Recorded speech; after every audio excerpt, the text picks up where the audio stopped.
Lorsque l'Éternel cesse de prévenir, il entame le combat, et lorsqu'il agit, il est trop tard pour présenter des excuses. Réfléchissez à cela, car ce que je m'apprête à vous dévoiler n'est pas une simple histoire de revanche, mais une réponse divine exécutée avec une précision chirurgicale, non servie sur un plateau d'argent. Dans les Écritures, Pharaon ne fut pas frappé de maladie dès sa première désobéissance à Dieu. Au contraire, il se sentit à l'aise, pensant que le silence du ciel équivalait à une approbation. Mais lors de la 10e plaie, même ses propres divinités n'osaient plus parler. Cela vous semble-t-il familier? Vous leur avez offert indulgence, silence et d'innombrables chances de se rétracter. Mais ils ont pris votre calme pour de la passivité, votre humilité pour de la faiblesse. Et surtout, ils ont oublié à qui vous êtes liés. Ils ont provoqué le lion, croyant qu'il sommeillait. À présent, l'Éternel s'est dressé, et il n'est pas dans un état d'esprit clément. Une affliction s'insinue dans leur existence. Et non, il ne s'agit pas d'un simple rhume ou d'une fièvre passagère. C'est un jugement divin masqué sous des défaillances de santé, une ruine financière et un effondrement psychologique. Voilà ce qui se produit lorsqu'on ignore constamment les signaux d'alarme spirituelle. À la fin, le ciel les stoppe, non pas avec des feux clignotants, mais avec des symptômes persistants. Avant de poursuivre, abonnez-vous à cette vidéo et inscrivez 77 dans les commentaires. Alors que certains d'entre vous continuent de prier pour vos adversaires, Dieu, lui, déclare « Pas moi, je les juge ». Installez-vous donc confortablement. Prenez votre thé ou votre eau bénite, si vous préférez, car cette histoire n'est pas seulement une guerre spirituelle, c'est une unité de soins intensifs spirituels. Parlons-en. Premièrement, Dieu leur a permis de vous ridiculiser publiquement pour mieux les condamner publiquement. Aucune ombre ne cachera leur chute. Ils ont traîné votre nom dans la boue, se sont moqués de votre douleur et ont jeté votre vérité dans l'égout. Pendant tout ce temps, ils se croyaient intouchables, convaincus que personne ne les observait, que vous étiez faibles, que Dieu était lointain ou peut-être indifférent. Ce qu'ils n'ont pas compris, c'est que Dieu l'a permis. Il a observé leur raillerie, leur commérage et leur tentative de vous abattre, non par impuissance, mais parce qu'ils constituaient un dossier. Il a laissé les attaques se produire afin qu'il n'y ait aucune ambiguïté lorsque le jugement frapperait. Pas de déni, pas d'excuses, seulement des conséquences. Lorsqu'ils vous ont humilié publiquement, ils semaient publiquement. Lorsqu'ils vous ont rabaissé devant autrui, ils rédigeaient leur propre condamnation devant le même public. Et maintenant que Dieu est intervenu, aucune ombre ne les protégera. Leur chute ne sera pas discrète. Elle résonnera aussi fort que leur manque de respect. Le ciel ne tolère pas qu'on touche à un élu sans en subir les répercussions. Ils avaient toutes les opportunités de s'arrêter. Chaque instant de votre silence était un avertissement. Chaque fois que vous n'avez pas riposté, c'était une grâce offerte. Mais ils ont persisté, testé, raillé, ignorant que Dieu accumulait des preuves. Quand il frappe, ce n'est jamais imprécis. Il ne s'agite pas sans but. Il vise exactement là où cela fait mal. Et lorsqu'il agit, il s'assure que ceux qui ont vu votre souffrance assistent aussi à votre justification. Maintenant que le jugement est prononcé, les murmures commencent, mais ils ne parlent plus de vous. Désormais, il concerne ceux qui juraient qu'ils ne paieraient jamais pour leurs actes, ceux qui pensaient que la grâce n'avait pas de limite. Ils croyaient avoir le temps de se repentir. Ils pensaient que Dieu resterait silencieux à jamais. Mais il ne l'a pas fait. Et maintenant, la maladie, sous toutes ses formes, porte son empreinte. C'est Dieu qui proclame « J'étais silencieux, pas absent, et maintenant j'ai parlé avec autorité ». Ils ont ri en public. Dieu a répondu en public. Deuxièmement, ils n'ont pas seulement porté atteinte à votre personne, ils ont violé un territoire sacré. Ils n'ont pas simplement offensé votre être, ils ont franchi une frontière qu'ils ne pouvaient discerner. Ils pensaient attaquer un simple individu, mais en réalité, ils foulaient un sol divin. C'est là leur erreur. Vous n'étiez pas une cible ordinaire. Vous êtes marqué, choisi, et lorsqu'on touche à un élu, ce n'est pas un simple acte de cruauté. C'est une intrusion dans un domaine divin.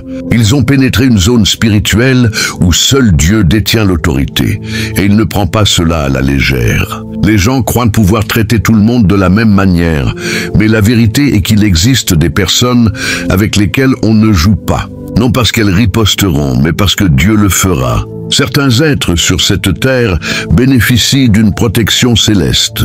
Vous en faites partie.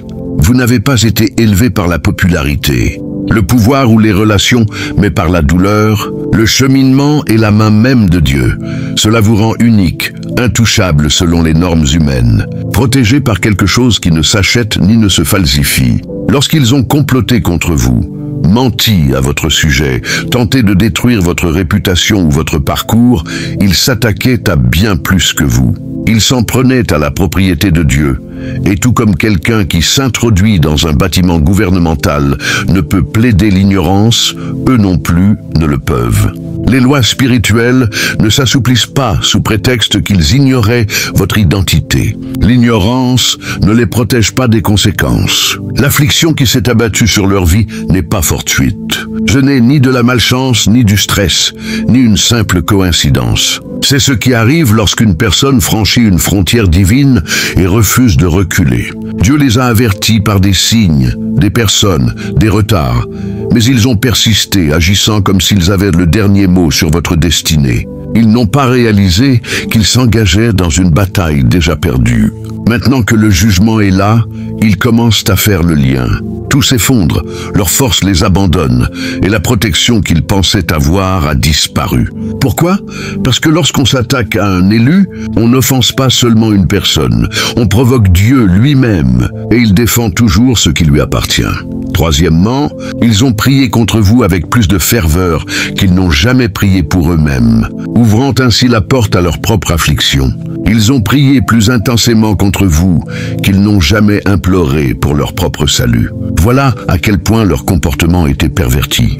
Au lieu d'utiliser leur énergie pour grandir, guérir ou chercher Dieu, ils se sont focalisés sur votre chute, comme si c'était leur mission personnelle. Vous êtes devenu le sujet de leurs murmures, de leur prétendu cercle de prière, de leurs diatribes secrètes déguisées en préoccupation. Ils n'ont même pas réalisé que leur obsession pour votre vie était devenue une offrande spirituelle, mais pas à Dieu.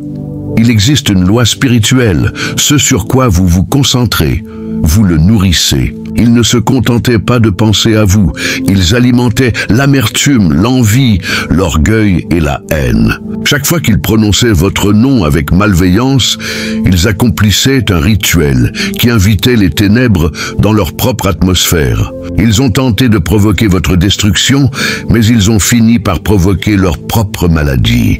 Pourquoi? Parce que lorsqu'on sème des malédictions, on récolte des conséquences. Ils jeûnaient non pour chercher la clarté, mais pour obtenir un avantage spirituel sur vous. Ils allumaient des bougies, s'adonnaient à des pratiques occultes, manipulaient les énergies, pensant que Dieu fermerait les yeux parce qu'ils citaient encore les Écritures. Ce qu'ils ignoraient, c'est que Dieu regarde le cœur avant la méthode. Leurs prières mentionnaient votre nom, mais leur cœur était rempli de souillure. Ainsi, le ciel a rejeté leurs paroles et leur a renvoyé une sentence. Maintenant, leur vie s'effondre, leur corps réagit, leur esprit est tourmenté. Ils ne comprennent pas pourquoi tout ce qu'ils entreprennent échoue. C'est parce qu'ils ont tenté d'assassiner spirituellement une personne divinement protégée. Chaque malédiction qu'ils ont forgée leur revient comme un boomerang visant leur propre tête. La maladie qu'ils voulaient vous infliger les infecte maintenant lentement, profondément et publiquement. Ils pensaient mener une guerre spirituelle, mais en réalité, ils creusaient leur propre tombe.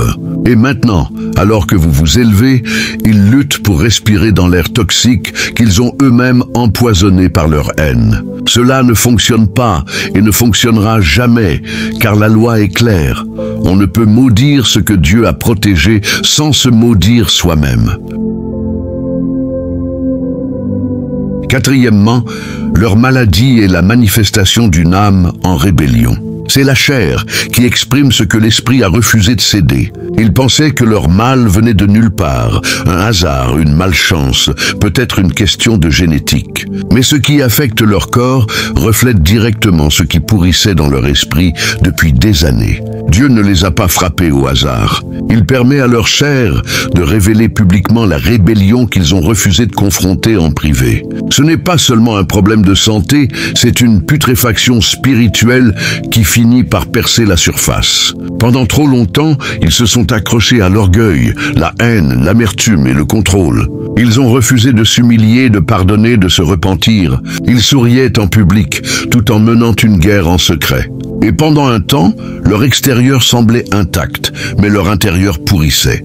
Dieu leur a donné des occasions de lâcher prise, leur a offert sa miséricorde, a envoyé des personnes pour les avertir, a murmuré à leur conscience, mais ils n'ont pas cédé.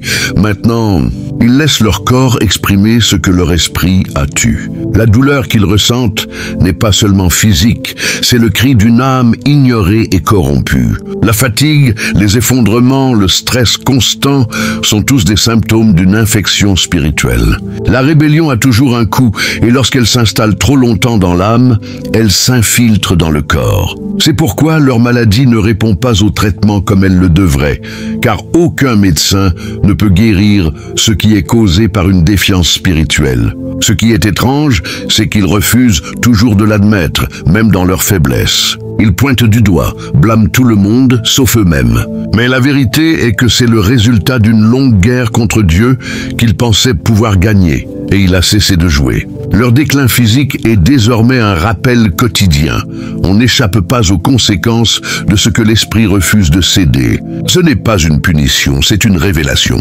C'est la maladie de l'âme qui prend forme dans la chair. Et tant qu'ils ne se repentiront pas sincèrement, leur corps continuera de dire la vérité que leur bouche refuse d'exprimer. Cinquièmement, ils ont confondu le silence de Dieu avec une approbation.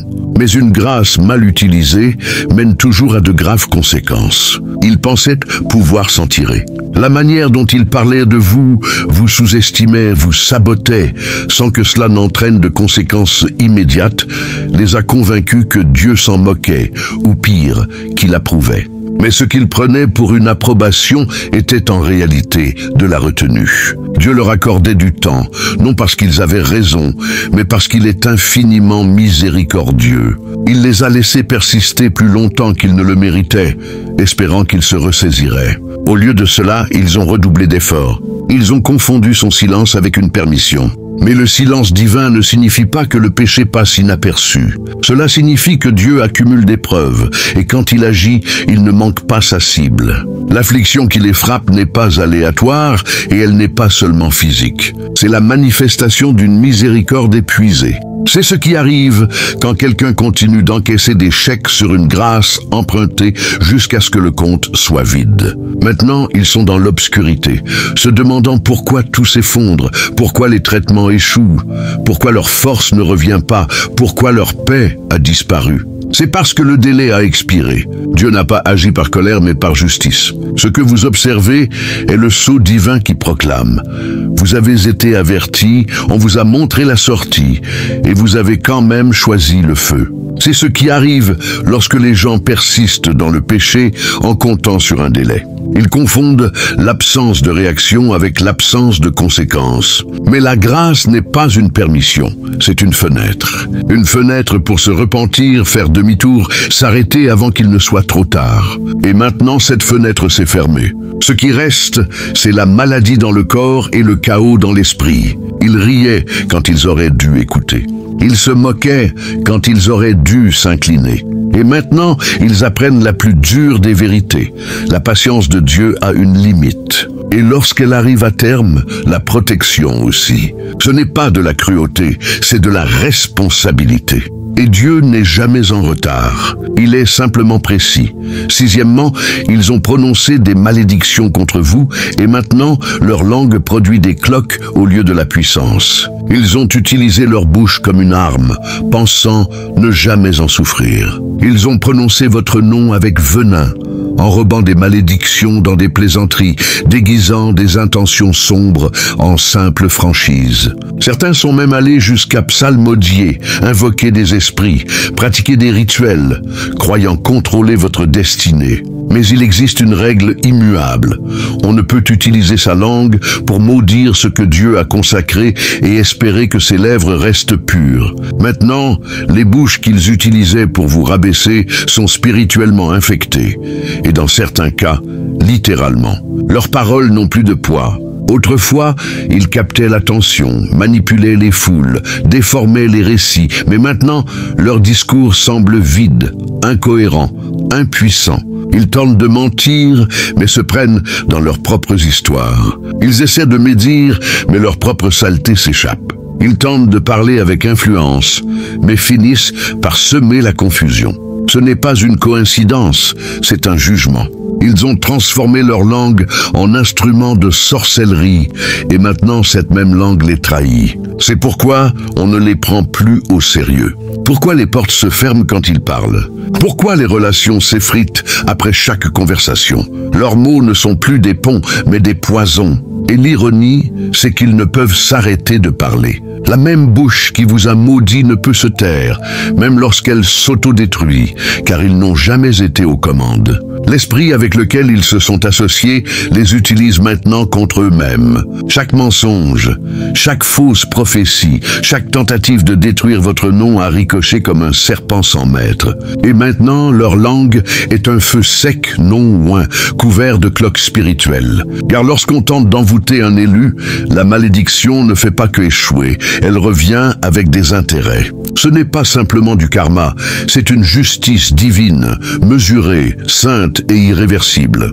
Leurs bouches ont rédigé des chèques que leur esprit ne pouvait encaisser. Et maintenant, ils vivent la malédiction qu'ils ont tenté de vous infliger, mot par mot, souffle par souffle. Septièmement, le même miroir qu'ils utilisaient pour se moquer de vous leur montrera désormais le visage de leur propre maladie. Ils avaient l'habitude de vous regarder avec suffisance, disséquant votre douleur comme un divertissement. Ils vous traitaient de fou, de faible, de paranoïaque, plaisantant sur votre traumatisme. Ce miroir dans lequel ils se contemplaient avec fierté, tout en vous rabaissant, raconte maintenant une autre histoire. Car ce qu'ils utilisaient pour s'admirer tout en se moquant de vous est devenu leur plus grande source d'inconfort. Ils ne reconnaissent plus ce qui les regarde. Leur corps se détériore, certes, mais pire encore est ce qui arrive à leur reflet. Leur propre visage révèle désormais la vérité. L'éclat a disparu. La confiance s'est transformée en paranoïa.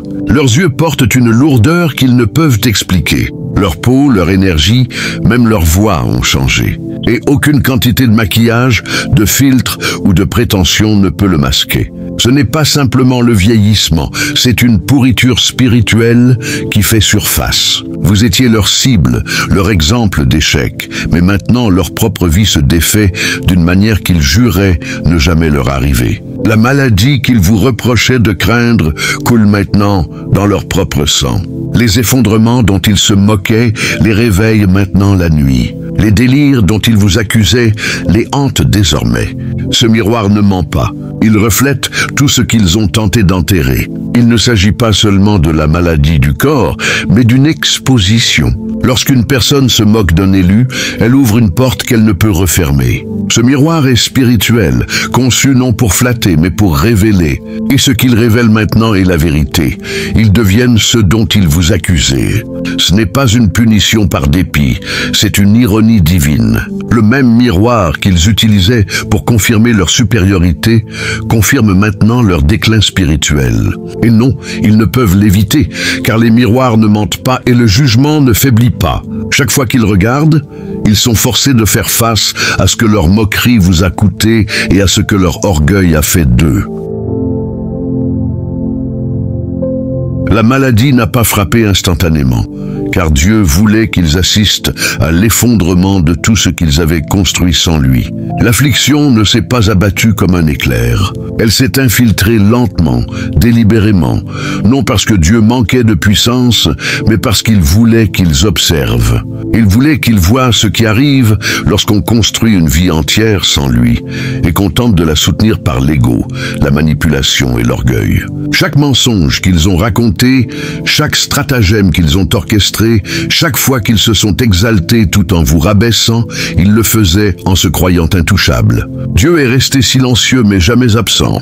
Il les a laissés empiler leur château de cartes, brique par brique, sachant exactement quand l'effondrement commencerait. Ils ont eu des chances, tant de conversations qui auraient pu mener au repentir, des avertissements dont ils se sont moqués, des retards qui étaient en réalité une grâce déguisée. Mais ils n'ont pas saisi l'occasion. Ils se sont moqués de la miséricorde, ont confondu les délais avec une approbation. Et maintenant, ils découvrent ce qu'est un jugement lent. Il ne s'agit pas seulement d'être malade, mais de voir tout ce dont ils se vantaient se décomposer, pièce par pièce. Leurs relations pourrissent de l'intérieur. Les gens s'éloignent sans comprendre pourquoi ils se sentent repoussés. La confiance a disparu. L'influence dont ils se glorifiaient s'évapore. Leur argent s'échappe. Ce qui venait facilement s'évanouit comme de la fumée. Et leur corps, sur lequel ils comptaient pour les porter, est maintenant le traître qui murmure douleur, faiblesse, fatigue, qu'aucun médecin ne peut expliquer. Ce n'est pas simplement la vie qui suit son cours. C'est Dieu qui dit « Vous avez voulu construire votre royaume sans moi, maintenant regardez-le s'effondrer sans moi ». Il aurait pu y mettre fin rapidement, mais il laisse le processus se dérouler lentement, délibérément, pour qu'il ressente tout, le vide, la confusion, l'effondrement. Ce n'est pas de la cruauté, c'est la justice en mouvement. Car lorsqu'on vit de gloire volée, vient un jour où la facture arrive. Et Dieu ne voulait pas seulement les corriger, il voulait qu'ils soient témoins du poids entier de leur choix. C'est pourquoi c'est lent, c'est pourquoi ça fait mal. C'est pourquoi ce n'est pas rapidement terminé. Ils ne sont pas simplement punis, ils sont éduqués par l'effondrement même qu'ils ont provoqué.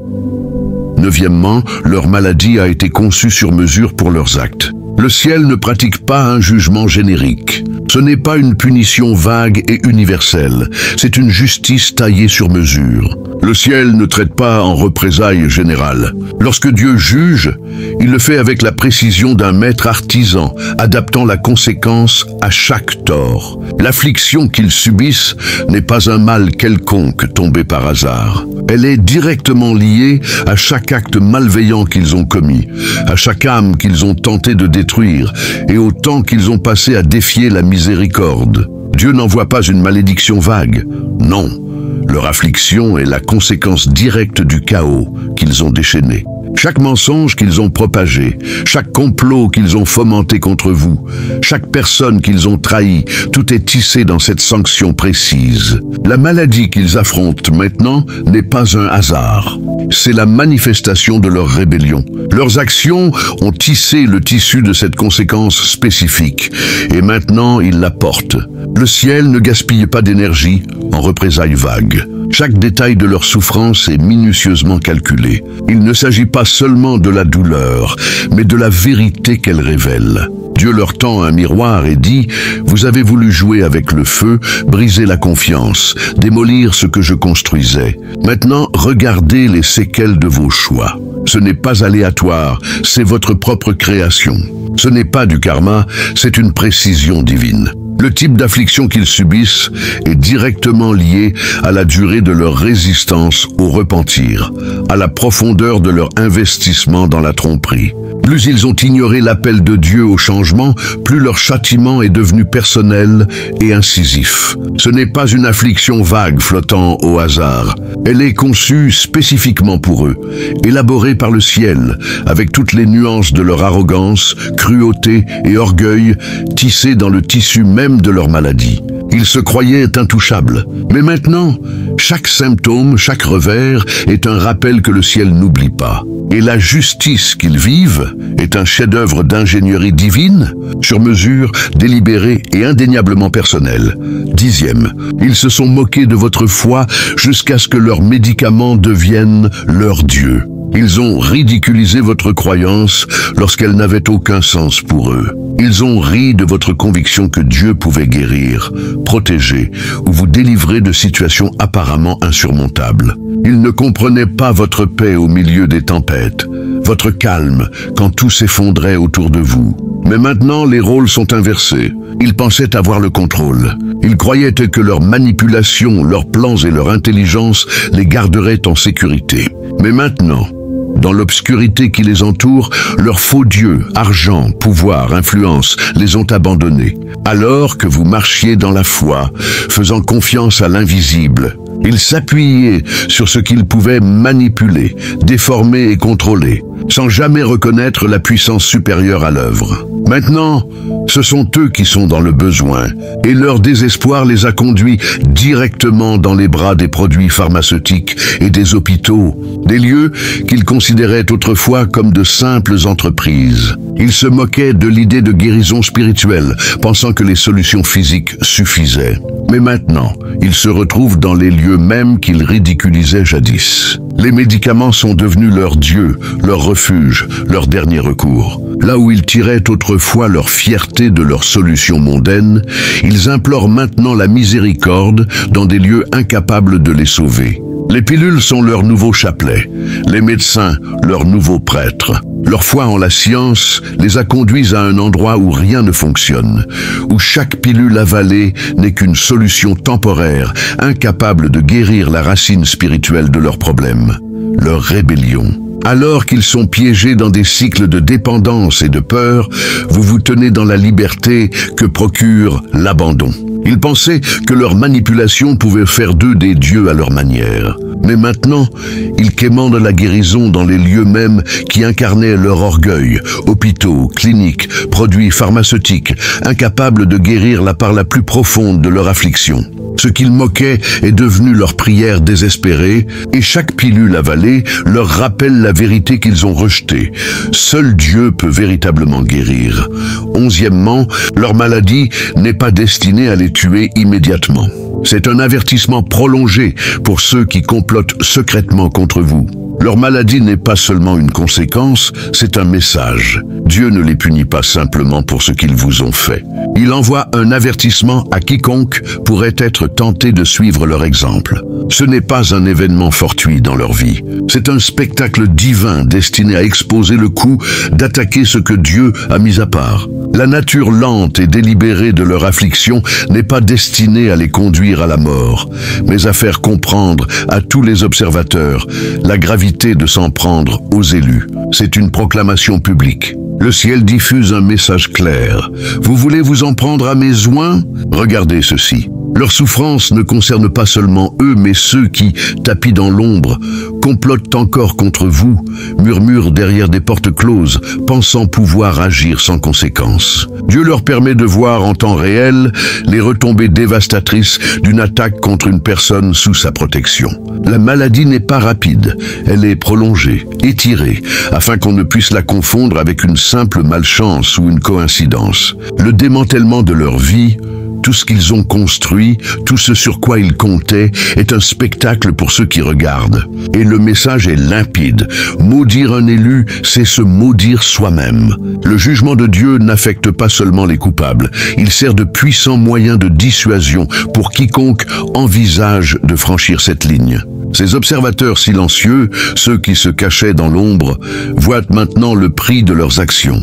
Attaquer quelqu'un sans la faveur de Dieu est une chose, mais s'en prendre à une personne protégée par le divin en est une autre. Maintenant, la nouvelle se répand, les gens observent et prennent note. Ceux qui envisageaient de vous attaquer hésitent désormais, évaluant le coût de leurs actes.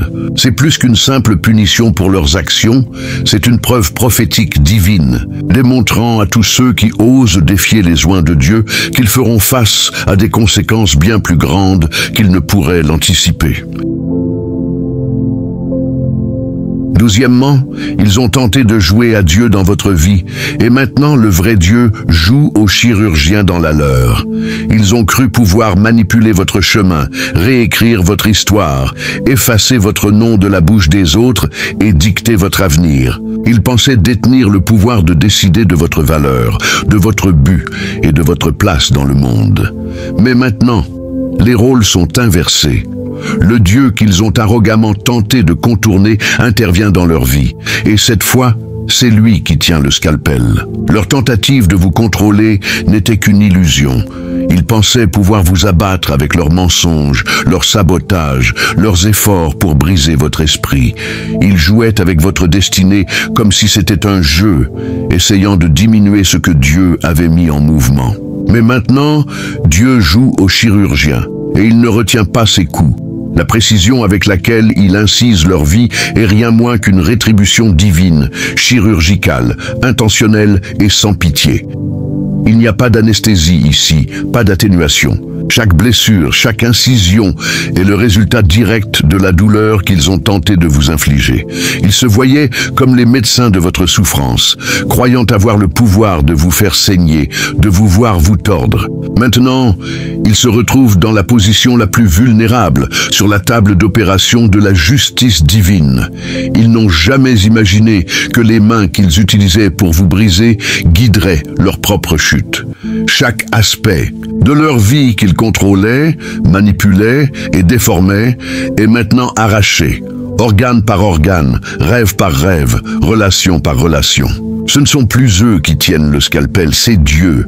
Et il ne se contente pas de couper l'excès, il incise profondément.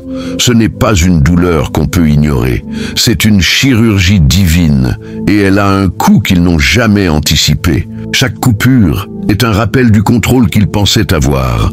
Mais maintenant, ce sont eux qui sont disséqués, déchirés, remodelés d'une manière qu'ils ne peuvent comprendre. Ils se croyaient les maîtres de votre destin. Maintenant, ils sont les patients de leur propre arrogance, allongés sur la table d'opération de la rétribution divine. Et il n'y a pas d'échappatoire à la chirurgie qu'ils pratiquent. 13e, ils ne veulent pas la guérison, ils veulent un bouton d'annulation pour le jugement qu'ils n'ont pas vu venir. S'ils désiraient la guérison, ils se seraient humiliés depuis longtemps. Ils se seraient repentis pour les dommages causés, pour l'arrogance qu'ils portaient comme une armure, pour l'orgueil qui empoisonnait chacun de leurs mouvements. Mais au lieu de cela, ils restent dans leur souffrance, encore trop fiers pour reconnaître la vérité de leurs actions. Ce qu'ils veulent maintenant, ce n'est pas la restauration, mais un moyen d'effacer le jugement auquel ils n'ont jamais cru. Ils veulent annuler les années de manque de respect, de manipulation et de cruauté. Ils pensent qu'une simple prière, une supplication désespérée, fera tout disparaître. Mais Dieu ne s'intéresse plus à leurs excuses. La maladie qu'ils affrontent n'est plus un test, c'est la conséquence qu'ils ont méritée. Ils pensaient pouvoir éviter ce moment, échapper à la loi de cause à effet. Mais ce qu'ils vivent n'est pas une possibilité future, c'est le chapitre final d'une histoire qu'ils ont écrite avec leur propre choix. Il n'y a pas de retour en arrière quand la justice divine est en jeu. Ils peuvent supplier, pleurer, maudire les cieux, mais on ne négocie pas avec une loi en mouvement. Leur maladie n'est pas un procès à durée indéterminée, c'est la pénalité pour ce qu'ils ont fait, la preuve de leur rébellion. Et même s'ils souhaitent une réinitialisation, un moyen d'annuler les dégâts qu'ils ont causés, le ciel n'accorde pas de seconde chance quand l'orgueil et l'impénitence dominent encore. Le temps de la rédemption est passé. Maintenant, il s'agit de responsabilité.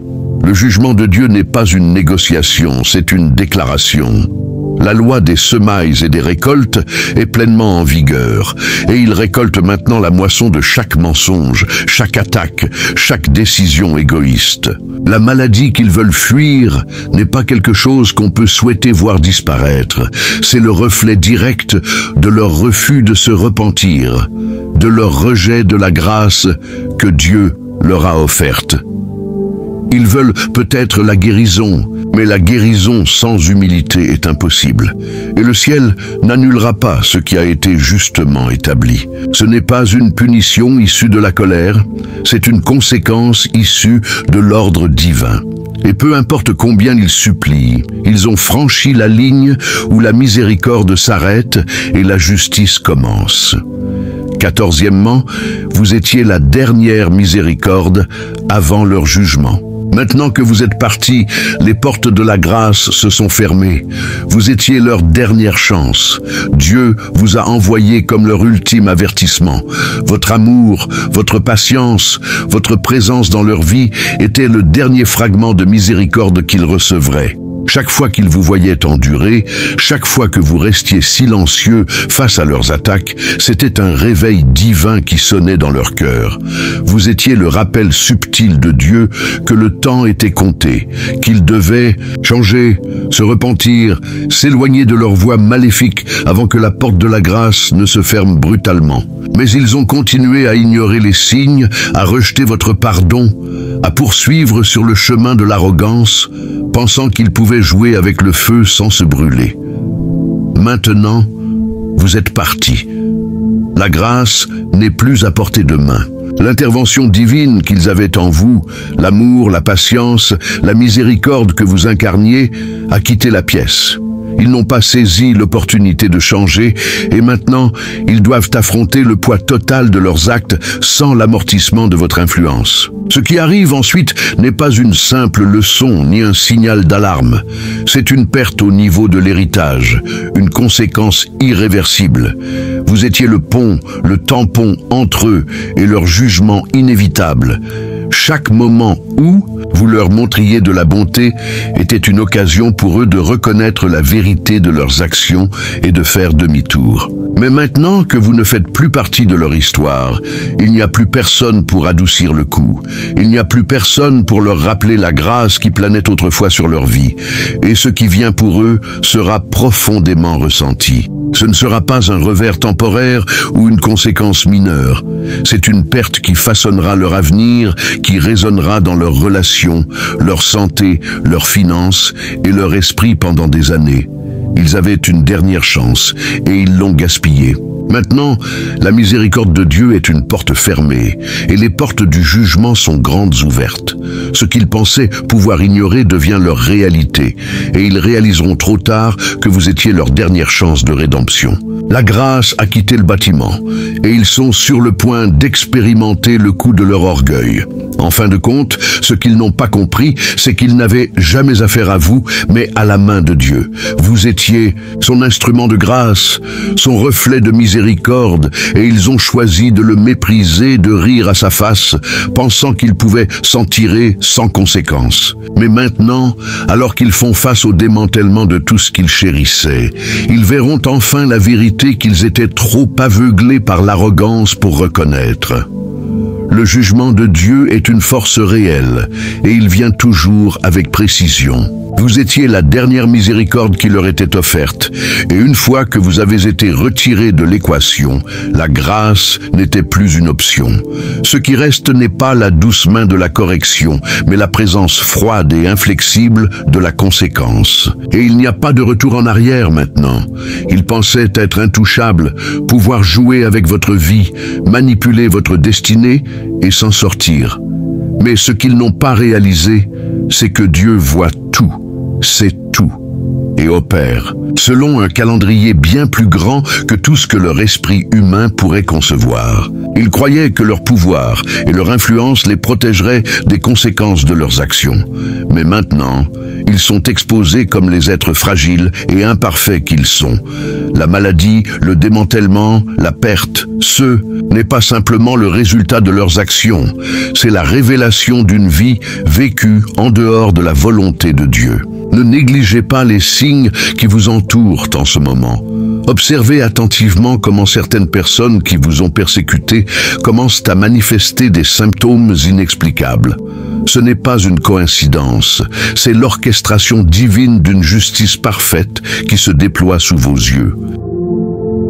15e, leur maladie n'est pas seulement physique, c'est une manifestation spirituelle de la division intérieure qu'ils ont créée. Pendant des années, ils ont vécu une double vie, présentant un visage respectable au monde, tout en nourrissant des pensées toxiques dans leur cœur. Cette fragmentation spirituelle s'exprime maintenant à travers leur corps. La manière dont ils vous ont traité révèle leur véritable caractère, pas le vôtre. Ils vous ont accusé de folie quand vous parliez de protection divine. Ils riaient lorsque vous mentionniez la justice céleste. Ils se moquaient quand vous évoquiez la vengeance du Seigneur. Mais maintenant, alors que leur santé se détériore mystérieusement, ils commencent à comprendre que le spirituel n'était jamais une abstraction, mais une réalité tangible qu'ils ont osé défier. Avez-vous remarqué comment leurs mains, celles qui écrivaient des mensonges contre vous, tremblent maintenant sans explication? Observez comment leur peau, autrefois radieuse, se ternit jour après jour sans raison médicale. Écoutez comment leur voix, jadis puissante pour vous dénigrer, s'affaiblit progressivement. Ce n'est pas un vieillissement normal, c'est le jugement qui s'infiltre dans chaque cellule. Chaque diagnostic déconcertant qu'ils reçoivent est une signature divine. Chaque spécialiste perplexe qu'ils consultent est un témoin inconscient de l'œuvre céleste. Chaque traitement inefficace confirme que ce qui les afflige transcende la médecine conventionnelle. Leur corps est devenu le théâtre où se joue la pièce de leur propre condamnation. 16e, leur malédiction est proportionnelle à la spécificité de leurs attaques contre vous.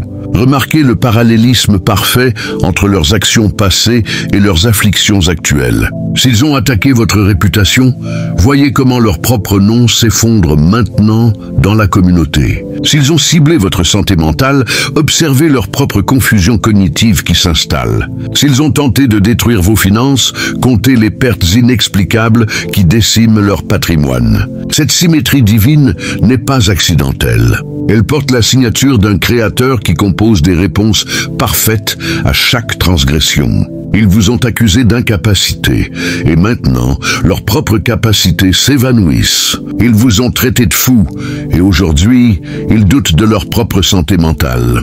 Ils ont semé des rumeurs sur votre intégrité, et maintenant, personne ne croit plus en leurs paroles. Le divin est un artiste d'une précision méticuleuse dans sa réponse à ceux qui s'en prennent à ses élus. Il ne se satisfait pas d'une punition générique. Il crée une expérience d'apprentissage personnalisée, un miroir parfait qui reflète chaque nuance de leur méchanceté. Leur affliction est conçue pour être visible mais inexplicable par la science moderne. Ils courent d'un spécialiste à l'autre, accumulent les examens coûteux, consultent des experts renommés, mais aucun ne peut nommer précisément ce qui les afflige. Cette confusion médicale est intentionnelle. Dieu aurait pu les frapper d'une maladie connue et répertoriée, mais il a choisi une condition qui échappe aux classifications traditionnelles. Pourquoi? Pour qu'ils ne puissent attribuer leur état à une cause naturelle, pour qu'ils soient confrontés quotidiennement à la réalité d'une force supérieure qui les a jugés. Leurs médecins secouent de la tête, perplexes. Leurs résultats d'analyse sont contradictoires. Leurs symptômes défient les catégories établies. Cette signature divine est un message personnel qui leur dit « Ceci n'est pas une coïncidence, c'est une réponse à votre arrogance. » 17e, alors que leur corps se détériore, Dieu vous élève simultanément.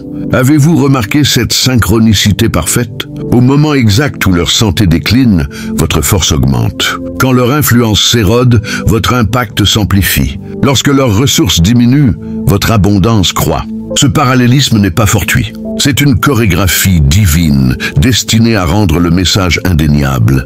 Dieu ne se contente pas de les juger, il vous restaure simultanément, créant un contraste impossible à ignorer. Votre ascension est le contrepoint parfait à leur chute. Observer cette dynamique ne devrait pas vous remplir d'orgueil, mais de crainte respectueuse devant la précision du Créateur. Vous êtes l'instrument de sa démonstration, le témoignage vivant de sa défense des justes. Votre prospérité n'est pas seulement pour votre bénéfice, Elle est le panneau indicateur de sa justice en action. 18e, leur maladie est accompagnée d'une cécité spirituelle qui les empêche de relier leur état à leurs actions passées. L'aspect le plus tragique de leur jugement n'est pas la souffrance physique, mais l'aveuglement qui les empêche de comprendre sa source. Ils cherchent des explications partout, stress, génétique, environnement, malchance, sans jamais examiner leurs propres actions comme catalyseurs. Cette incapacité à connecter leur état actuel à leur comportement passé fait partie intégrante de la sentence divine. C'est le paradoxe de leur punition. La seule prise de conscience qui pourrait initier leur guérison, la reconnaissance de leurs fautes, est précisément ce que leur orgueil les empêche de voir. Plus ils cherchent des réponses externes, plus ils s'éloignent de la vérité salvatrice. Cette cécité est la manifestation ultime de l'aveuglement spirituel qu'ils ont cultivé en s'attaquant à un élu de Dieu. Ils ne voyaient pas votre valeur divine auparavant et ils ne voient pas l'origine divine de leur affliction maintenant. Le même voile qui obscurcissait leur jugement persiste, transformant leur potentiel de repentir en une quête futile de solutions superficielles. 19e, la durée de leur affliction est proportionnelle à la période pendant laquelle ils ont persisté dans leur malice. Remarquez que leur souffrance n'est pas temporaire, elle s'installe comme une présence permanente dans leur vie. Cette longévité reflète précisément le temps qu'ils ont passé à vous nuire. Ont-ils passé des années à vous dénigrer? Leur maladie persistera pendant des années. Ont-ils consacré des décennies à saboter votre réputation? Leur affliction les accompagnera pendant des décennies. Cette équation temporelle n'est pas arbitraire. C'est une mesure parfaite de justice rétributive. Le temps qu'ils ont investi à vous nuire devient le temps qu'ils passeront à récolter les conséquences. Chaque jour de leur persistance dans le mal se transforme en un jour de persistance de leur jugement. Cette mathématique divine ne connaît pas d'erreur de calcul. 20e, leur souffrance physique n'est que la manifestation visible d'une décomposition spirituelle bien plus profonde. Ce que vous observez, leur fatigue, leur douleur, leur déclin, n'est que la pointe de l'iceberg. Sous la surface de ces symptômes visibles se déroule une désintégration spirituelle complète. Leur connexion au divin s'effrite, leur discernement s'émousse, leur paix intérieure s'évapore, leur sens moral s'érode. Cette décomposition interne est infiniment plus dévastatrice que n'importe quelle affliction physique, car elle affecte non seulement leur existence présente, mais leur destination éternelle. Le corps peut souffrir temporairement, mais l'âme en état de décomposition fait face à une trajectoire bien plus alarmante. C'est cette dimension invisible de leur punition qui constitue son aspect le plus sévère, une dissolution graduelle de tout ce qui donne sens et transcendance à l'existence humaine. 21e, leur jugement est amplifié par le contraste avec votre grâce passée. Souvenez-vous de toutes les occasions où vous auriez pu riposter, mais avez choisi la retenue. Rappelez-vous les moments où vous aviez l'opportunité de vous venger, mais avez opté pour le pardon. Ces actes de miséricorde que vous avez démontrés ne sont pas perdus dans le calcul divin. Au contraire, chaque parcelle de grâce que vous avez accordée amplifie maintenant la sévérité de leur jugement. Votre magnanimité passée rend leur affliction présente d'autant plus prononcée. C'est comme si le contraste entre votre compassion et leur cruauté créait une tension spirituelle qui ne pouvait se résoudre que par une manifestation proportionnellement sévère de justice divine. Ils avaient sous les yeux l'exemple de votre grâce, l'invitation constante à la réconciliation, la possibilité permanente du pardon, et ils ont choisi de la rejeter. Cette rejection consciente d'un chemin clairement indiqué aggrave considérablement leur culpabilité aux yeux du divin. 22e, leur souffrance présente n'est qu'un avant-goût de ce qui les attend s'ils persistent dans leur endurcissement. Aussi intense que soit leur affliction actuelle, elle n'est qu'un prélude, un avertissement, une démonstration à petite échelle de la justice divine complète. Cette phase initiale représente la miséricorde résiduelle de Dieu, une dernière chance de reconnaître la source de leur affliction et de se repentir authentiquement. Si cette opportunité est saisie, la guérison reste possible. Mais si cet avertissement préliminaire est ignoré, ce qui suivra dépassera tout ce qu'ils peuvent imaginer. La maladie présente et la fièvre qui précède la crise complète, le tremblement avant le séisme majeur, l'obscurcissement partiel avant l'éclipse totale. Dieu, dans sa justice parfaite, offre toujours un avertissement calibré avant l'exécution complète de son jugement. 23e, leur affliction est un témoignage public de la réalité du divin dans un monde sceptique. Dans une époque qui relègue Dieu aux contes et mythologies anciennes, leur jugement manifeste représente une déclaration tangible de la réalité spirituelle. À travers leur expérience, Dieu proclame à une génération incrédule que les lois spirituelles sont aussi concrètes et immuables que les lois physiques. Leur souffrance inexplicable devient un signe pour ceux qui doutent de l'existence d'une justice transcendante. Ce n'est pas que Dieu prenne plaisir à leur affliction, mais qu'il utilise leur cas comme une leçon vivante pour un monde qui a oublié la dimension spirituelle de l'existence. Leur histoire devient un rappel puissant que les actions ont des conséquences, non seulement dans le domaine matériel, mais aussi dans le royaume invisible. 24e, l'incurabilité de leurs conditions révèle les limites de la connaissance humaine face à l'intervention divine. Tous les progrès de la médecine moderne, toutes les technologies de pointe, toutes les recherches scientifiques avancées se révèlent impuissantes devant une affliction imposée par la main de Dieu. Cette impasse médicale sert un objectif précis, démontrer que certaines situations transcendent les capacités humaines de résolution. Quand Dieu établit un jugement, aucune expertise terrestre ne peut l'annuler. Cette limite frustrante pour la science est une démonstration intentionnelle de l'autorité suprême du Créateur. Les médecins peuvent soulager temporairement les symptômes, mais ils ne peuvent toucher à la racine spirituelle de l'affliction. Cette dimension inaccessible à la médecine conventionnelle témoigne de l'existence d'un domaine que l'humanité, dans toute sa sophistication, ne peut ni mesurer ni manipuler. 25e, leur maladie s'aggrave précisément lorsqu'ils tentent d'attaquer d'autres élus. Avez-vous remarqué cette corrélation ? Chaque fois qu'ils dirigent leur venin vers une autre personne sous protection divine, leurs symptômes s'intensifient mystérieusement. C'est comme si leur corps était devenu un compteur de leur comportement spirituel, réagissant instantanément à toute nouvelle transgression contre les oints de Dieu. Cette réactivité immédiate n'est pas une coïncidence. C'est un mécanisme divin de correction, un système d'avertissement biologique intégré dans leur jugement. Dieu, dans sa sagesse infinie, a programmé leur affliction pour qu'elle réagisse spécifiquement à la persistance dans le comportement qu'il a initialement provoqué. C'est une forme de discipline perfectionnée où la conséquence s'adapte dynamiquement à la conduite continue du transgresseur. Cette relation cause-effet immédiate est conçue pour établir une connexion claire dans leur esprit entre leurs actions et leurs souffrances.